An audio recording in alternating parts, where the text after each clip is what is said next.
In these personal depression workshops, I want to highlight my own relationship with specific times. How do I work with depression right now? And so that's what this is. And so it's a dialogue, meaning we have an identity, a pattern of thinking, feeling, speaking, doing, and being that is representative of us. We say, that's me, I'm this right now. And then we have a witness. We have the one that watches us, that listens when we talk.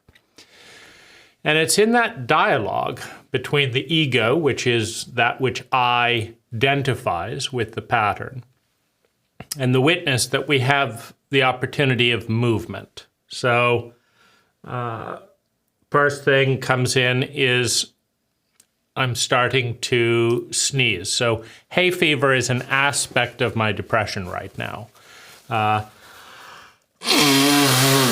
And then I'm annoyed that that's coming up because it's an itch in my nose that I can't ignore. So I'm annoyed. I'm still annoyed. So this is depression. This is what's happening. I don't like what's happening. This is what's happening. I don't like what's happening. Because depression is pushing the energy down, down, down, right? And one of the best ways to push, so I have another depression, right? I'm partly divided on whether or not to make this video. On the one hand, it seems like it might be a downer to share with other people my depression, what's pushing me down. So that could be a downer for you. So I'm debating, that's my thought. Well, let's do a video working through depression because you learn through personal stories. We learn through watching, and I'm depressed right now. But then the other voice says, no, let's do something more abstract and useful. And then there are other voices that say, why am I so exhausted today? I was excited about doing these videos, and now I'm exhausted. What's that about? Well, should I go explore that? Now, if you notice the pattern here, it's a pattern of dissipation and conflict. Now, you can think of a tug-of-war as the dynamic here in understanding why it takes a lot of energy to do nothing, right? Because if you get 30 people, all fit, strong people, you get a big rope, and you put 15 people on one side and 15 people on the other side, and all you do is you try and pull against the other group, and all they do is try and pull against you, and that's the whole point, right? It's a war of tugging. Well, you get a tremendous amount of exertion. Let's win over here, and then let's win over here, and people move a few feet, right? And that's the end, right, after all that. Now, that's depression, right? Because you could have, but it's internalized. You've got these voices saying, do this, and then you've got these voices saying, do this, so they have to duke it out. And it's exhausting, and you get nothing done, right? So that's depression. And that's what's going on here is one voice thinks that this is a great teaching modality to be very, very personal and let people get whatever they want out of it. That's one voice. And the other voice says, no, we should have a plan and it should be abstract and not all about you. And because that's what, is it more professional? Is it less self-centered? There's rationale behind both voices. Now me, I like personal stories. So I like hearing personal stories. But, what about other people, right? So this is depression right here, pulling apart. So let's look at the symptoms. Headache here, eye ache, I guess. mild eye ache here, mild headache here, big headache here, mild headache here, throat tightness, then I feel blocked. I don't know if it's the orange juice I just drank that has a lot of acidic, but I feel blocked. Then I have the thought, why is this happening? Because this doesn't normally happen, but it's happening. So the question is why? I don't know the answer. So then I'm anxious, right? There's a reason this is happening. Doesn't normally happen, but it's happening. And I don't know why, which is dangerous, because if I knew why I was having painful symptoms, then I could do something about it. I could listen to the message if I knew why. But I don't know why, and so I can't respond, which brings in the anxiety. What if I'm missing something? And what if it's important and I'm missing it? And then things get worse because I'm missing it, and I'm missing it because I don't know what it is, right? So that's the thought, right? So that goes around. Well, what do you do with that, right? And then I feel sadness. So I blew my nose, I feel sadness here. Why? Right? Why do I feel sadness there? Is it because I'm talking about depression? See, because here again I have two theories, right? Because one theory says this is going to be great. I'm going to work my way through depression by learning about it from talking about it. And, so it'll be a constructive use of depression. Well, what's this, right? There's a tension in my neck, right here. And it gets really bad down here. What's that, right? See, as I'm moving through life, I notice things. I'm noticing that pain, that tension. And now I notice how hard it is to breathe. Allergies, which are, the known cause, but, they've been going on for 3 weeks, so why all this? But anyway, there's allergies.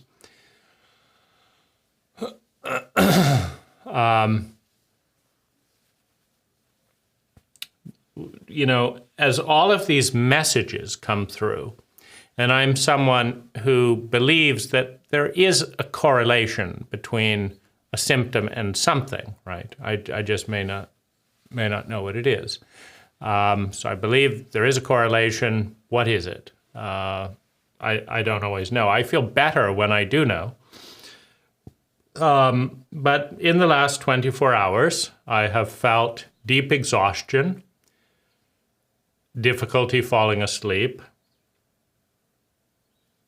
I felt sexually aroused towards my wife, but doubting whether or not overall I'll be better off having sex or just collapsing in exhaustion, right?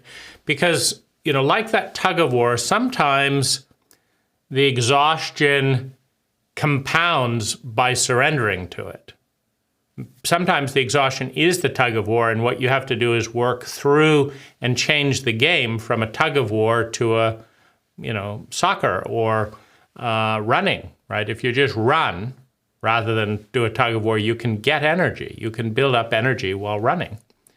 But if you're just in a tug of war, you say, I'm tired, and then you go to sleep, and then you wake up and you're still holding the rope and you're still in a tug of war, you don't actually ever get energy because you're still in a tug of war. And the tug of war is a draining dynamic. And so the theory is get up and do something forward, like run, and create energy and break out of the tug of war. That's one philosophy. And the other is you really need a rest. It's not a tug of war. You just need some rest, right? And I don't know, right? These things are too big in terms of their complexity to fully understand all of the patterns. So I chose to have sex with my wife, and overall, I enjoyed the bonding, but I also have been absolutely exhausted all day. Now, a thought is, I wonder if it's MSG from my Thai food. So I don't know. You see, I don't know, right? And so then the question is, throw away the Thai food since I ate a bit of it yesterday and felt exhausted, or eat it and not throw it away, you see? And I don't know, right? So these are the kinds of things that create depression, because there's lots of uncertainty, there's lots of question, there's lots of anxiety, but there's no clear answer. And so I've been dealing with exhaustion. And so like in this last time, I was walking towards making another video about depression, and I felt absolutely exhausted. And so I made a left turn to my bedroom, where I lay in bed for 4 hours or 3 hours, only to remember that the groceries had been delivered on the doorstep and were getting hot on a hot day. And so despite being absolutely exhausted, I got out of bed, went to the front porch, got the groceries in, felt absolutely exhausted as I put them away.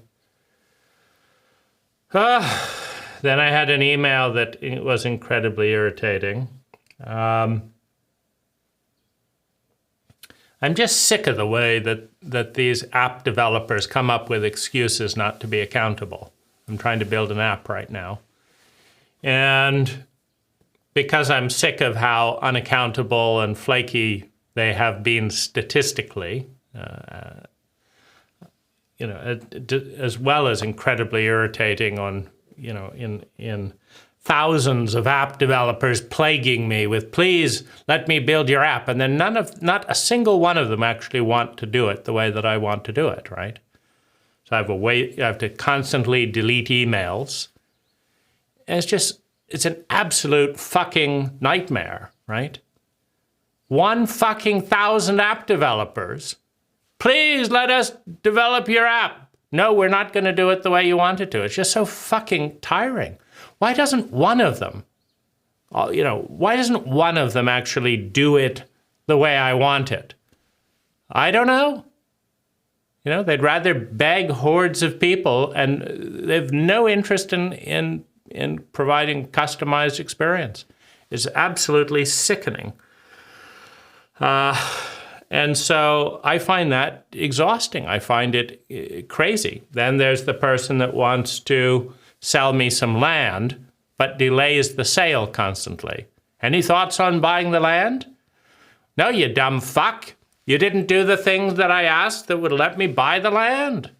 The ball's in your court, right? But this is the thing he likes to do. He doesn't like to do any work. And so when I say, do this and I'll buy your land, he doesn't do it. He just asks if I'll buy his land and ignores what I'm saying, right? I find that irritating. What a fucking idiot. So, and then do I say, you dumb fuck, do the one fucking thing I've asked you to do, right? He loves to ask me to do, everything. Do the one fucking thing I've asked you to do, and we'll sign the deal, right? Is he that, is just ignore him? Is he that dumb, right? I don't get it. I think he's just lazy. But, another irritant, what to do with it, right? I feel sad, being in this context that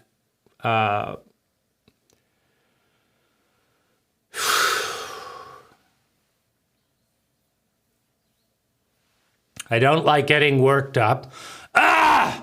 Right? Why is my fucking throat clogging right when I'm trying to talk, right? So this is the experience of being in depression, right? Of being in all of these kind of like spider web irritants that are, it's like there's thousands of little irritants. And they all have their counterpoints, don't shout, right? So here we can be in another counterpoint, right?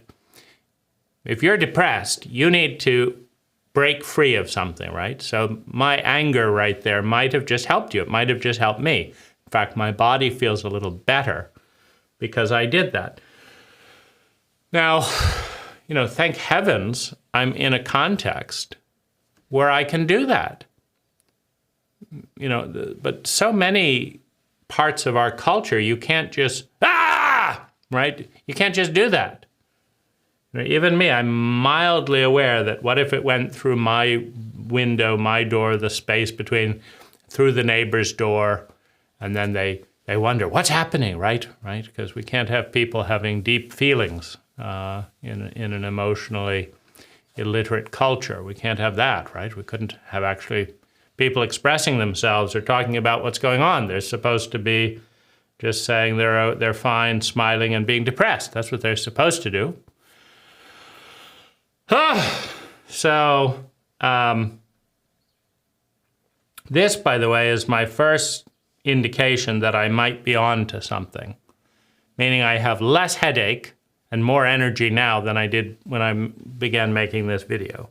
So it means this is working for me. Now, it may or may not be working for you, but you have the ability to fast forward, go to another video, do something else, turn up or down the volume and all that. You've got those, you've got those options.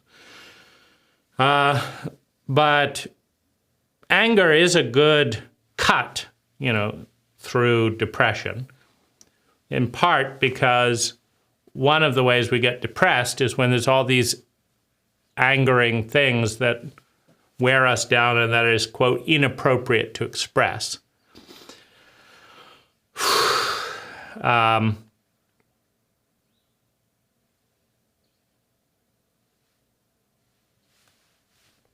And so, there it is.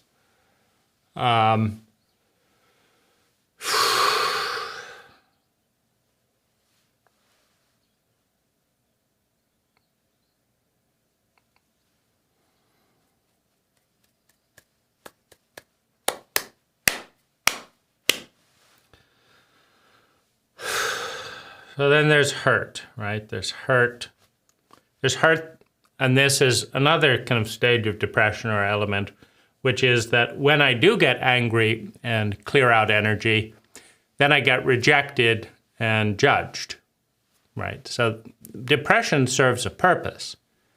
Nobody judges me for just having a headache. But if I say, cut the fucking shit out, get out of my space, right? If I do that, people do judge me, but I'm not depressed anymore, right? So depression has a function. And then it can be depressing, then it's more frightening or painful or hurtful at times than dealing with the fallout, right? Maybe someone will get out of your space but then they'll become passive aggressive or scared of you for the next 6 months or something. And so it's not always clear how to move the energy through, which is kind of like our cult has a bottleneck of rules and regulations for energy flows. And if you follow all those rules and regulations, many of which are contradictory, you quickly become depressed. And if you don't follow them, then there's some fear of the unknown because you don't, you're breaking the rule, right? So something different can happen.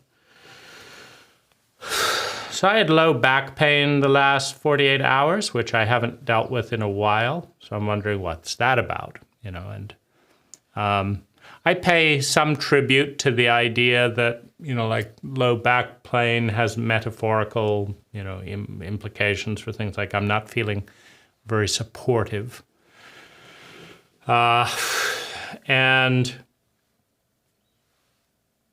or I'm not feeling very supported. But again, I don't know exactly where. Like, where am I getting suddenly less support than I was before? I don't know. I am doing some more things for my wife and her family, and they're not doing much for me other than being happy about what I'm doing for them. And in their happiness, I get to enjoy their happiness vicariously. And that is kind of fun to see how much they are enjoying themselves. But there is a part of me that has some self-pity in the sense that just says, well, I'm aware that nobody has ever done those types of things for me. You know, not my wife, not my wife's family, no one. It's actually not entirely true. When I was 17, one family did some things for me that was helpful. So yeah, so that's kind of useful, but I'm trying to kind of understand where this feeling of unsupported, reflected in a low back pain, might come from. And that's paradigm, you know. And part of the thing is, you know, there's just so many paradigms for analyzing these things, right? There's a whole paradigm that, you know, says that if you've got low back support, it's a message that you're not being supported. But that's just one paradigm. There's another paradigm that just says you're sitting too much and you need to walk more. And there's another paradigm that says, you know, give and it'll come back to you, right? So which one do you pay attention to? Well, for me, I don't really care whichever one is going to help my back. And I don't know always, right? And so I've got to try this and then try that and then try this. And then there's so many things going on at the same time that I say, oh, why are these things going on at the same time? Oh, you know, so now I've got to go and walk more, right? Because that's the key. Well, or maybe it isn't, right? And then I've got allergies, right? So I go and walk more, so I'm in more pollen, right? So which one is it, right? So maybe it's fine to not have hay fever in extreme, you know, symptoms and have a little bit of back pain and not go for a walk, right? So, but, you know, so these are the loops. And then the trouble is in a relatively isolated, relatively shallow, relatively busy cult, nobody is asking me about this. No client, no employee, no wife, no friend, no one. My dog doesn't talk. And so there's all these little tangled things, and nobody knows that they're going on. And I don't know that they're going on half the time because it's, you know, it's like, I don't know. I don't know how to respond to this, and I don't know how to respond to that, and I don't know how to respond to that, and I don't know which one of those is correct. And I know that that's a good idea, and I know that that's a good idea, and I can't do them both, and I don't know which is better, right? I just don't know. But then I get irritated and anxious when symptoms get worse because I don't know what the fuck to do about it, right? Because I don't have a clear map with confidence that says this is this and this. And, you know, I'm fed up also with people that are trying to offer these types of clear maps. Go for a jog a day. Do they have pollen allergies and have sneezing fits and then become dehydrated? Do they give a damn that that's what's going on for me? Go for a jog a day, right? Bullshit, you know, it's just so pathetically pedantic and dogmatic, you know, do this, eat raw food, do this, you know. So it's absolutely sickening to have these endlessly confident people talk about their little special niche of well-being and happiness. as if the entire world depends on it. What do you do when your relative dies? Oh, you eat more raw food. What do you do when you have a car accident? Oh, you eat more raw food. And it's like, yeah, it's just so.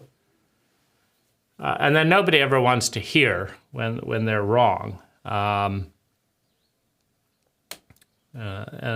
so I'm asked to pretend like it's my fault that eating raw food didn't cure all my symptoms, right? And so that's irritating. So, being involved with personal development and reading hundreds of books and doing thousands of steps and, doing all these things, that in and of itself becomes tiring because one, none of it works all the time. None of it works all the time. Some of it works some of the time. Some of it doesn't work at all, and some of it works most of the time. But they're all just too simple, and I feel all alone in here, trying to figure this all out. I just feel tired, and I feel sad that I'm all alone here trying to carry all these different questions and answers, and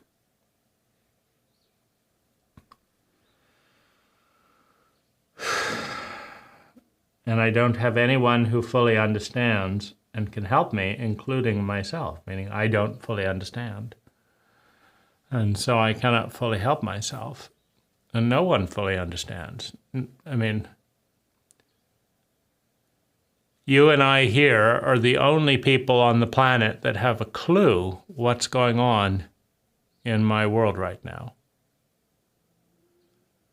And I'm learning from this video, and you're learning from this video what's going on for me right now, but that's it. You see? And you don't have the perfect solution for me, and I don't either. But I'm in pain. I'm in stress. Some of this is deeply biological with complex PTSD, inducing absolute terror and stripping my adrenals in infancy. So that's great to say, but what do you do about it, right? I haven't found anyone who knows what to do about that. Not overall. The thought comes into my mind to do yoga. It's just the last time I took up yoga again, my back started acting out, and I had a fit that I've had just got one more thing on my plate, and it's not actually helping. It's making things worse, and nobody seems to have a paradigm for that, right? Nobody says, do yoga and your back will hurt a lot, right? No. They say, do yoga that's helpful, right? And I've done yoga when it was helpful, and it was helpful. It's just the last time I tried it, it hurt and enraged me that it was another thing on my to-do list, on an endless continuum of perfectionism that is exhausting, right? You see, these are the complex things that nobody talks about. Nobody says that, if you have an endless perfectionistic addiction, you should probably do less. But less of what, right? Maybe less yoga, right? So, because there's all these separate compartmentalized paradigms. Perfectionism is bad, but excellence is good, right?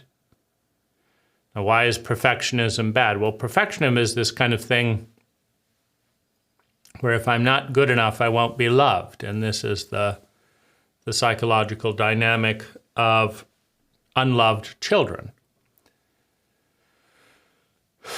A child has a hard time accepting, my parents are screwed, and I'm screwed because I depend on them. They don't know how to love themselves. They don't know how to love me. And no matter how good I get, they're still not going to know how to love me. And they're going to give me complex PTSD whether I want it or not. That's tough for a kid to say and accept. And so a kid makes up a delusion, such as, if only I was perfect. See, a kid cannot deal with the trauma of grasping how incompetent the grown-ups around them are, because they're giants. And the kid is dependent on the giant. And so the kid tends to project that the giants are good, I'm bad.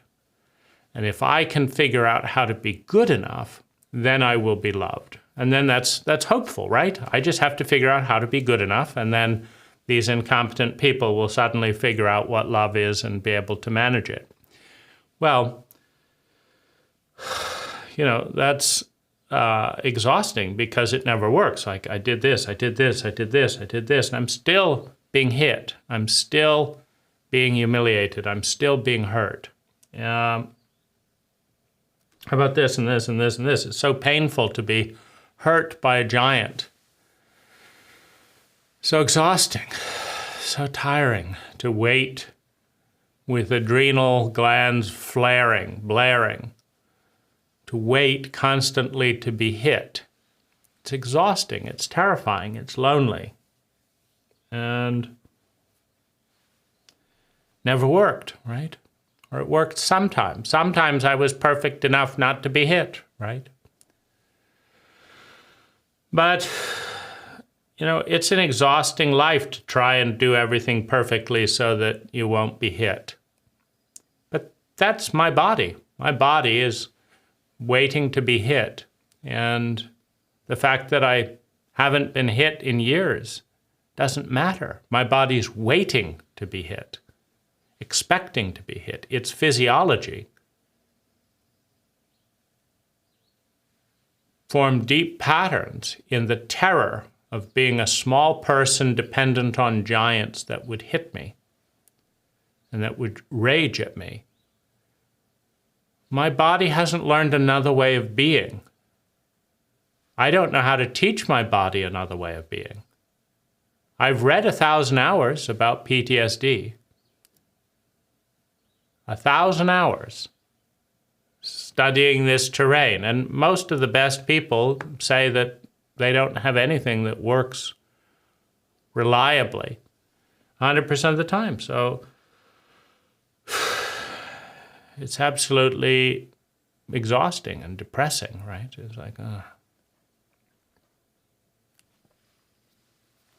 So what am I saying? Well, partly what I'm saying is that there are reasons you are depressed. There are reasons I'm depressed. Now, I can say things like, gee, you're living in a $1 million home in one of the best countries of the world. You've got a great job. You've got plenty of money.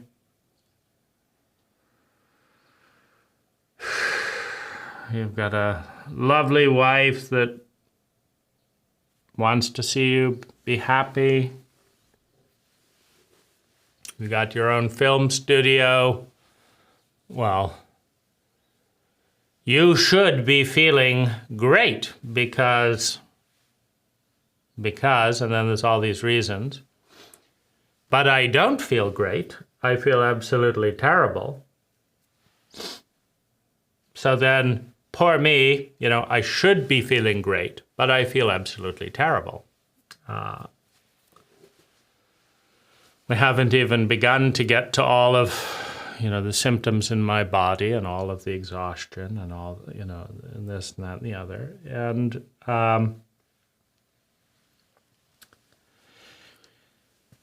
and then, I watched something like the Tim Ferriss show.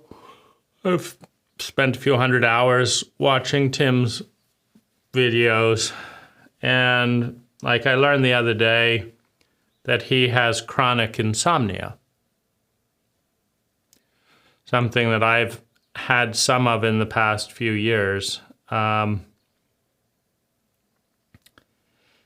Tim is one of the best hackers on the planet. He's talked with more than 1,000 of the most competent people on the entire planet. And he's all into biohacking and this and that and the other. And he's got insomnia that he can't cure.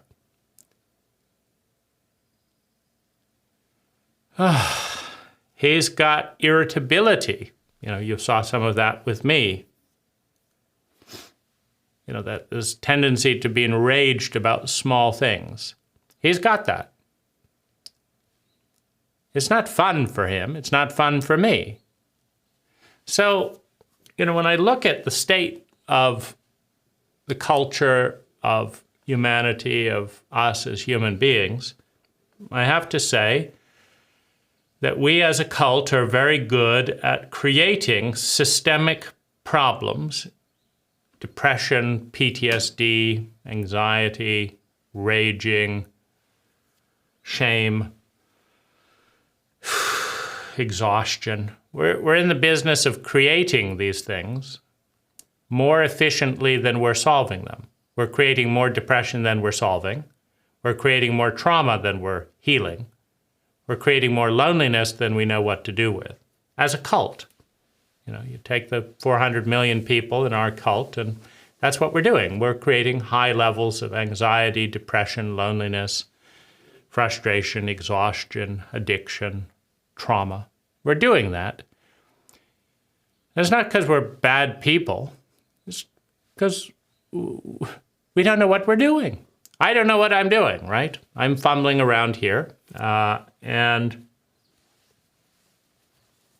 my theory is that some of the people who watch me fumble around here will decide to fumble around more because they'll see that, the world doesn't come to a complete end. At least my world doesn't come to a complete end in this context when I fumble around like this. And so fumbling around is an antidote for depression because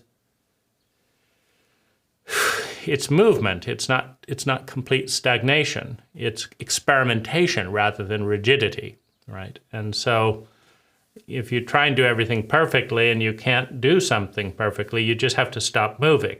And so this is saying it's fine to make mistakes, right? Because I'm being very politically incorrect. You just saw me pick my nose, blow my nose. All of this is supposed to not exist, right? Which is one of the reasons we're depressed. We are supposed to not exist. That's pretty depressing. This is who we are. We have noses. We have pollen, we have allergies, we have politically incorrect feelings. This is who we are. But who we are is not welcome in the cult that produces who we are, right? So the cult produces depression, but doesn't want to hear about people's depression. That's a dysfunctional cult. It's like your parents, right? Your parents don't have parental competency, and so they produce dysfunctional habits in their children. They train them. And then having trained their children to be dysfunctional, they then rage and shame their children for behaving dysfunctionally, right? That's stupidity. So we have a very high level of stupidity in our cult. And one of the things we're not supposed to do is point out how stupid our cult is, right? Stupidity is not being positive, right? To point out how stupid people are. And if we're stupid, we're supposed to be ashamed of it, right? But of course we're stupid, right? You and I are completely stupid. It doesn't mean we don't deserve love and education and support. It just means that a stupid cult that raises stupid people is unlikely to be able to offer the love and support that stupid people need to get healthy, right? It's unlikely, right? If the cult was that smart, they wouldn't have given innocent children into the hands of parents with trauma, knowing full well, as any competent trauma literate person knows, that if you give an infant to a couple with PTSD, they will give the PTSD to their infant who will experience it at much more magnified levels than they will, right? That's common sense. But a stupid cult doesn't have common sense. It's not common for a stupid cult to be sensible. A stupid cult produces stupid people that do stupid things, learned from other stupid people, right? And the question is, how do you get something useful to interject in that dynamic, right? How do you get intelligence into a system that is controlled by stupid people that are too stupid to know that it's intelligent, and so they block you, right?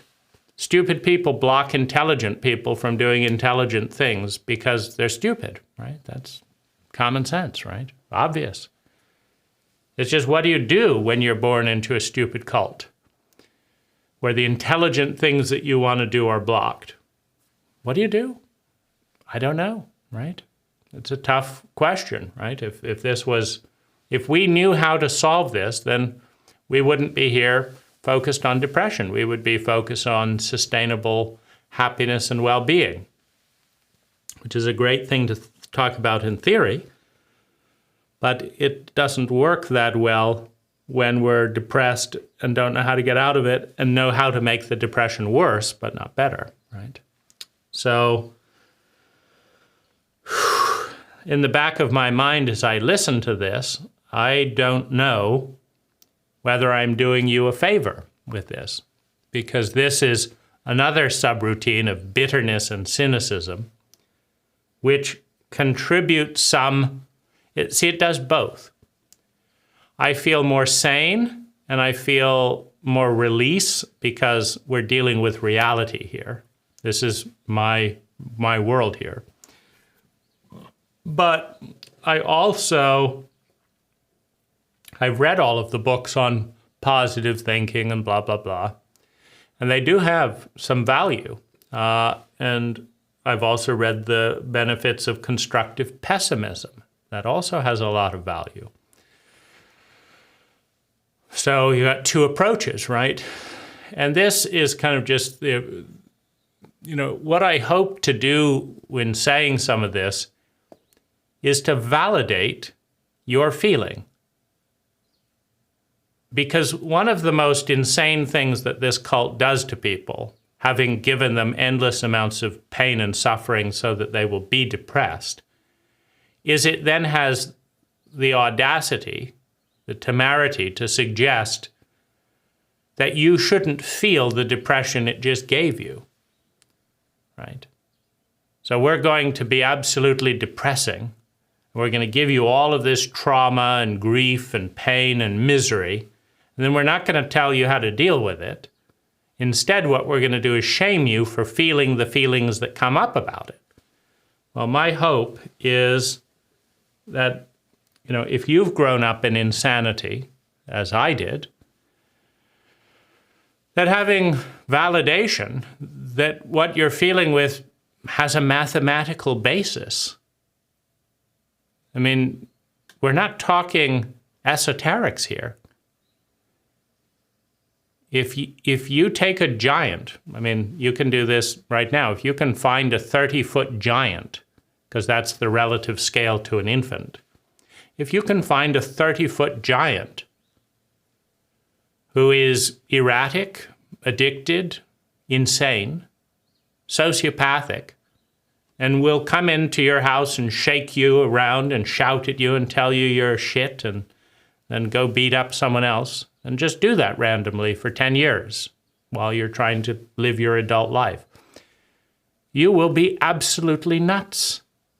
You'll be absolutely terrified. You will not be able to sleep at night. You'll not be able to do this, right? So many of us have had that experience in infancy, directly, or what sometimes is worse, vicariously, watching that happen to another child and realizing we're in that kind of a cult where that's the way that the giants treat the little ones when they feel like it, and that nobody does anything about it. And if you look deeply into it, you can say, oh, we'll call the police. They're fucked up, right? You think a police is going to help a 2-year-old? You think a foster parent, you think they were raised in a different cult than you? So there's some basis where I just want you to know that there's a reason why you're feeling depressed. There's a reason why your body is carrying all of these symptoms. You're in a cult that is competent at creating these symptoms and incompetent to respond to the problems it gives you, and then you've learned from that cult, so you are now competent at creating all these symptoms in yourself and in others, but you are incompetent to respond to it. And so acknowledging that fact and that it isn't personal, and there's no big spiritual deficit in you personally. I mean, I don't look at my parents, who are the source of more terror and shame and pain than anyone else on the planet. I don't look at them and say, these were unusually bad people. No, these were normal Americans. And the conclusion, and then you can say, well, is America particularly bad of all the countries? No. It's got its strengths and its weaknesses. I think its biggest weakness is,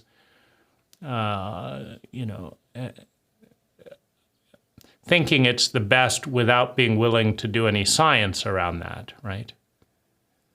It's one thing to say you're number one, but is it number one in obesity or number one in developed nations that don't provide paid leave to parents after birth? I mean, what are you being number one at? So there's a little bit of, that's one of America's irritants.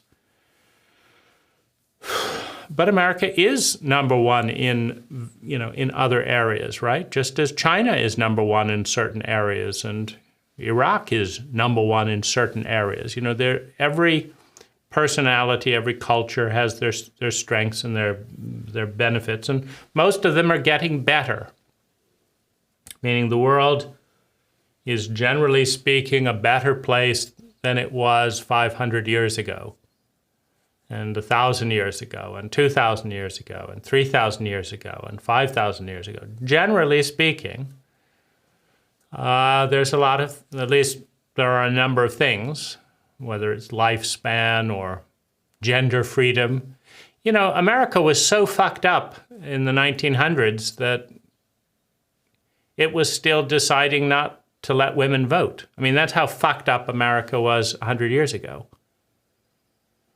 So now women can vote, they just don't know how to vote any more than men do. And so we elect fucked up politicians routinely, right? So we've gone to one group of people that didn't know how to vote, men. Now we have two people that don't know how to vote. But at least we've got, two groups of ignorant people voting. And that's progress, right? The stupidity can now be shared equally, right?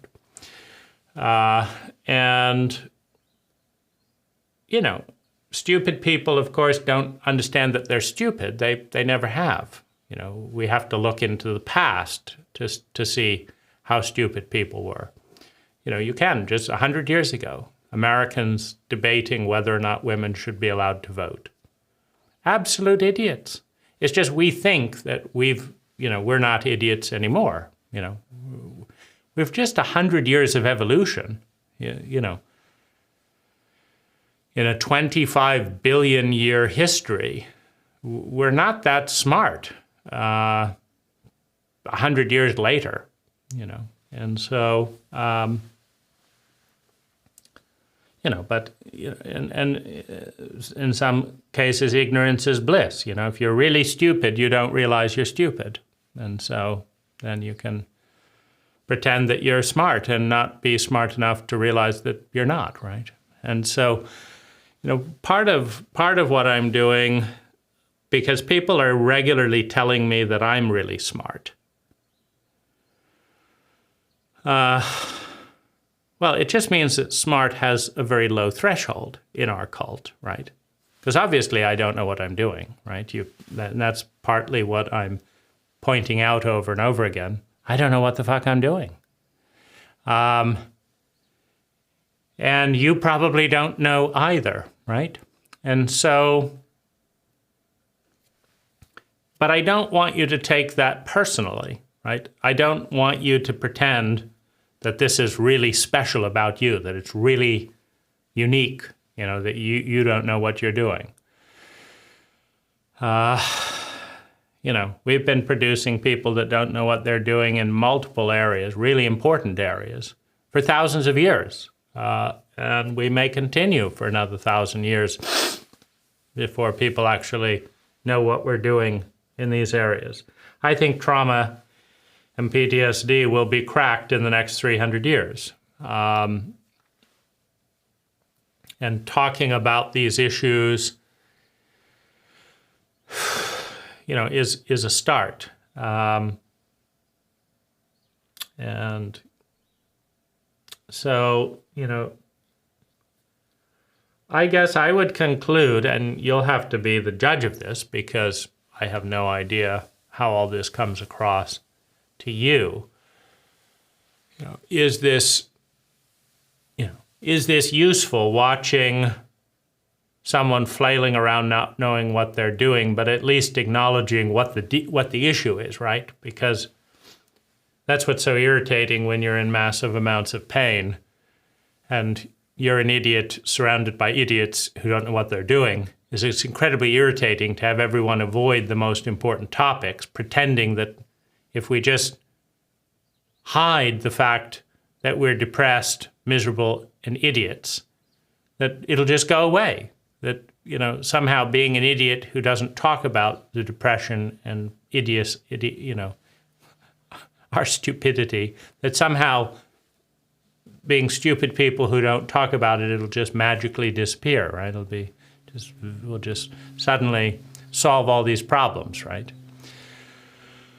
Well, we can at least be smart enough to acknowledge that we're an idiot, and we can at least be smart enough to voice what seems to be the source of deep and chronic suffering. That could be a start, right? And so maybe you're less lonely. Maybe, right? Or maybe you have more despair. See, this is the risk, right? Because if we point out the obvious, that most of us are fools in a cult that produces fools, and most of us are carrying a fair amount of pain around in one variety or another and don't really know what to do about it. I don't know what to do about most of this, most of the time, right? Right now I'm doing this about it. I just heard from a woman yesterday that said that talking about these types of things was incredibly healing for her. That's wonderful. That makes my day. I don't know, because it's a personal thing, whether being highly critical, highly negative, falling apart, and all of this will be more encouraging to you, because then you can say, well, I'm not that bad, and maybe you feel great, right? Or you feel, oh, thank heaven, someone else has actually said how I feel, and then you feel less alone. Or you just wanted to take some 5-minute action, and instead you've listened to a rant of how fucked up the world is, and now you're depressed, right? So that's the risk, right? Because these things are personal. What works for one person doesn't work, for everyone else. And so, I'm relying over time on you developing enough intelligence to turn me off sometimes, or pick another channel, or do more, right? Based on overall, is this going to work for you? Because that's kind of what I'm doing here. Like, overall, I feel less sluggish. I have a certain sense of accomplishment, because I did manage, while tired and depressed, to put a lot of difficult things into words. I managed that. So I'm pleased about it. I managed that. My headache isn't worse. It's probably 10, 15% better. So my headache is 15% better. So this is kind of, as a workshop, and as in a lab, right? That's what this is, right? It's a lab. We're trying to figure out in this lab, can you and I both come away feeling sustainably better? And, you know, the ideal cure would be snap of the fingers, no cost, no time, no downside, and all of this fear, depression, anxiety, headache, exhaustion just lifts, and I feel great, right? So that's kind of the ideal medicine. This isn't ideal. We spent 45 minutes, my butt is getting sore on this stool, I've still got some headache, you know, my neck pain though is less. So I would say this is like a 15% cure. So in this particular workshop, I have cured myself of 15% of my depression. I did it for less than $5. That's huge, you know, that's great. Now, I'll be really, really excited if there's a certain percentage. Now, it's not going to be everyone, right? And it shouldn't be everyone. Everyone is unique. But if there's a certain percentage, even if it's only 3%, right? If 3% of the people who watch something like this feel their headache is a little better, you know, they feel a little bit more free, they feel a little bit more connected with the world, they feel a little bit more sane. They know, and most importantly, know what to do. I mean, you can sit down in front of your phone and, you know, just put your phone on a $20 stand, press record, and you can start telling yourself all the things that's going on. And when you've heard yourself, when you've actually heard it, you know, because sometimes it's too much. It's like, oh, I don't want to hear all this, you know, and that's, you know, that's the crisis, right? In a cult that doesn't like to listen, that likes to talk, if even you don't want to listen to you, that's kind of the crisis, right? But, you know, I appreciate, you know, I have empathy for the me that doesn't know what he's doing, but is having to figure all this out, largely alone, in a culture that largely doesn't know what it's doing around a lot of this. And, you know, the endless people that and I say that, having tried, meaning I've taken more than 1,000 unique actions to kind of respond to these things. I've tested them. I've done $150,000 of therapy. I've followed the lead of probably 150 people all saying, do this and you'll feel much better. And this is how I feel, right? So obviously they were wrong in the big picture, right? And why should they be right? You know, they were raised in the same culture that I was. But I've also received some benefit. Like, I don't regret the therapy. I just know that it's relatively inefficient. You know, to spend $150,000 having 40 people say different things and have to drive all the way to their office. And sometimes it works and sometimes it doesn't and sometimes it makes it worse. And then drive all the way back and pay them lots of money. Well, I just got good results for free, right? You're watching this for free. Good on you, right? So that's, but you know, how do you know? We each have to find these things out over time. Right now, I don't know of a more efficient thing. I don't have to drive anywhere. I walk into this room. I don't have to spend $180 to $300. It's free. Therapy doesn't help anyone else, right? Just ties up the time of the therapist. This might help a percentage of people based on the feedback I'm getting. Well, that's great, right? So this is a more intelligent iteration, right? Could be that in 100 years, There will be thousands of YouTube channels, and you'll get to know your family on their YouTube channel talking about the most vulnerable things that nobody asks about. If it works, hey, good on you. That's it for now.